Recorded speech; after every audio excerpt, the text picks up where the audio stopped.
आपको पता है हस्बैंड वाइफ या कोई भी जो कपल होता है या गर्लफ्रेंड बॉयफ्रेंड हो हस्बैंड वाइफ हो, उनके बीच में झगड़े का असली कारण क्या होता है? कोई भी कपल हो, हस्बैंड वाइफ हो या गर्लफ्रेंड बॉयफ्रेंड हो, उनके बीच में जो झगड़ा होता है ना, उसका असली रीज़न ये होता है कि एक दूसरे की बातों को समझने की कोशिश नहीं करते हैं। केवल सीधे सीधे ब्लेम लगाना शुरू कर देते हैं।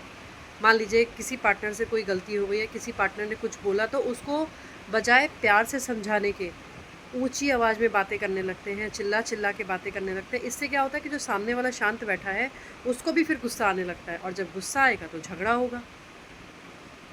अगर दोनों के बीच में कोई भी बात हुई है किसी भी चीज़ को लेके, चाहे छोटी से छोटी बात हो, चाहे बड़ी से बड़ी बात हो, कोई भी बात हुई हो, उसको प्यार से बोल के एक दूसरे को समझाना चाहिए, ना कि एक दूसरे के ऊपर चीखम चिल्ली करके चिल्ला चिल्ला के समझाना चाहिए। अगर आप सोचें कि भाई मैं खाली चिल्लाऊंगा या चिल्लाऊंगी तो सामने वाला झुका रहेगा मेरे सामने, तो ये सबसे बड़ी बेवकूफ़ी है। वो सामने वाला एक हद तक आपकी बेवकूफ़ी, आपकी बदतमीज़ी को बर्दाश्त करेगा, एक ना एक दिन फिर वो अपना भी रूप दिखाएगा। तो बेटर है कि वो नौबत आए कि दोनों जने कुत्ते बिल्ली की तरह लड़े। उससे अच्छा है कि कोई भी बात हो, चाहे छोटी से छोटी बात हो, चाहे बड़ी से बड़ी बात हो, चाहे किसी पार्टनर ने कोई बात कही हो, चाहे किसी ने भी कुछ कहा हो, उस बात को एक दूसरे से प्यार से बोलिए। रीज़न ही झगड़े का यही होता है कि बात चाहे छोटी से छोटी क्यों ना हो, उसको अगर जो आप दूसरे अपने पार्टनर को समझाने का जो तरीका आपका अगर चिल्लाने का होगा, गुस्सा दिखा के समझाने का तरीका होगा, तो वो बात कभी सुलझेगी नहीं बल्कि और बिगड़ेगी। और सामने वाला पार्टनर अगर आपका या आपकी वाइफ है, मान लीजिए आपकी वाइफ है, आप उस पर चिल्ला रहे हैं, आप उसने आपसे कोई बात कही, अगर आप उसको चिल्लाए जा रहे हैं, उल्टा सीधा बोले जा रहे हैं, उस चीज़ को प्यार से बोलने के बजाय आप ऊंची आवाज़ में उससे बात कर रहे हैं, चिल्ला चिल्ला के उससे बात कर रहे हैं, तो वो कुछ टाइम तक इग्नोर करेगी। ठीक है भाई, चलो कोई बात नहीं, कोई बात नहीं, कोई बात नहीं। लेकिन एक टाइम आएगा जब उसका इग्नोर करने की जो उसके अंदर क्षमता है वो ख़त्म हो जाएगी। आपको जो भी बात बोलनी है उसको प्यार से बोलो ना, चाहे वाइफ ही क्यों ना हो। वाइफ को अगर अपने हस्बैंड से कोई बात बोलनी है तो प्यार से बोलो, कोई बात समझानी है तो प्यार से समझाओ। और अगर हस्बैंड को कोई बात अपनी वाइफ को समझानी है तो प्यार से समझाओ। अगर आपने उन दोनों ने बीच में चिल्ला के बात की, एक दूसरे से ऊंची आवाज़ में बात की, तो वही रीज़न होता है झगड़े का। समझाने की कोशिश नहीं करते, आपस में बात करके उस चीज़ को सॉल्व करने की कोशिश नहीं करते, बल्कि एक दूसरे पे ब्लेम करना चालू कर देते हैं, और वहीं से फिर रिश्ता टूटना शुरू हो जाता है और एक टाइम पे आके ख़त्म हो जाता है। अगर रिश्ता लंबा निभाना है तो एक दूसरे की जो नीड है उसको समझना पड़ेगा, जो एक दूसरे की जो सोच है उसको समझना पड़ेगा, कहाँ पे क्या चीज़ गलत जा रही है उसको सोच के समझ के बात करना ज़रूरी है। खाली चिल्लाने से, ऊंची आवाज़ करने से, झगड़ा करने से वो चीज़ संभलेगी नहीं, बिगड़ जाएगी। कोई भी बात है, कोई भी चीज़ है, कोई भी मन में बात है, एक तो मन में जो भी बात है बोल दीजिए। अगर मन की बात मन में रखेंगे तो वो चीज़ें और जहर बनती जाएंगी, चीज़ें वर्स्ट होती जाएंगी, ख़राब होती जाएंगी।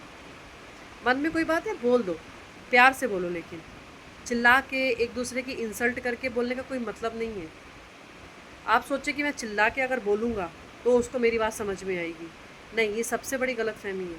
अगर आप चिल्ला के कोई भी बात बोलेंगे तो सामने वाले को समझ में नहीं आएगी, आपके प्रति उसके दिल में नफ़रत पैदा होती जाएगी, जहर पैदा होता जाएगा, और एक टाइम पे ऐसा भी हो सकता है कि बिना कुछ बोले वो इंसान आपको छोड़ के चला जाए।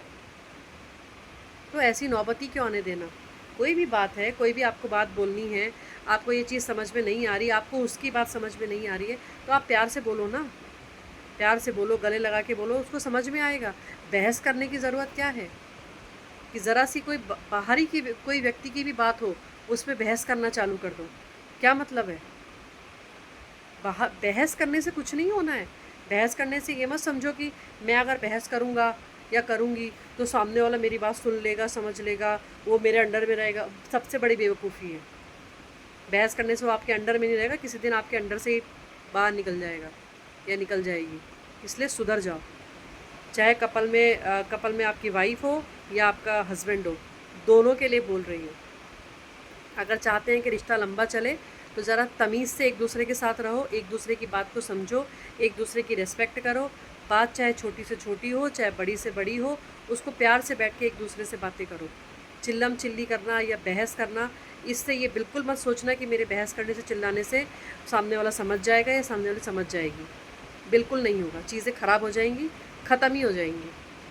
क्योंकि दोनों में से कोई भी इंसान, कोई भी हो, हस्बैंड हो या वाइफ हो, कोई एक समय तक ही बर्दाश्त करेगा। एक टाइम आएगा फिर बर्दाश्त की लिमिट ख़त्म हो जाएगी, चाहे कोई भी हो। मैं एक इंसान की बात नहीं कर रही हूँ, खाली हस्बैंड के लिए बात नहीं बोल रही हूँ या खाली वाइफ के लिए नहीं बोल रही हूँ, दोनों के लिए बोल रही हूँ।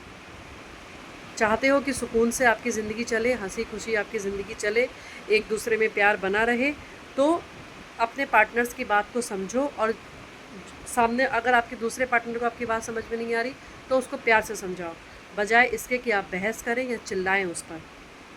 उसको प्यार से समझाओ। प्यार से तो दुश्मन भी पिघल जाता है, फिर वो तो आपका पार्टनर है। ये इतनी सी बात समझ में नहीं आती। अपने आप को शेर समझते हैं कि हम चिल्ला के बहुत बड़े बन गए। चिल्ला के तुम बड़े नहीं बन गए, बेवकूफ़ बन गए, सबसे बड़े बेवकूफ़। जो तुम्हारे पास है ना, वो भी तुम्हें छोड़ के चला जाएगा। इतनी ज़्यादा तुम अपना शेरगिरी दिखाओगे और ये सोचोगे कि मेरे चिल्लाने और ऐसे करने से सब कुछ सुधर जाएगा, बिगड़ जाएगा सब कुछ। तो टाइम है, सुधार लो, रिश्ते को संभाल लो।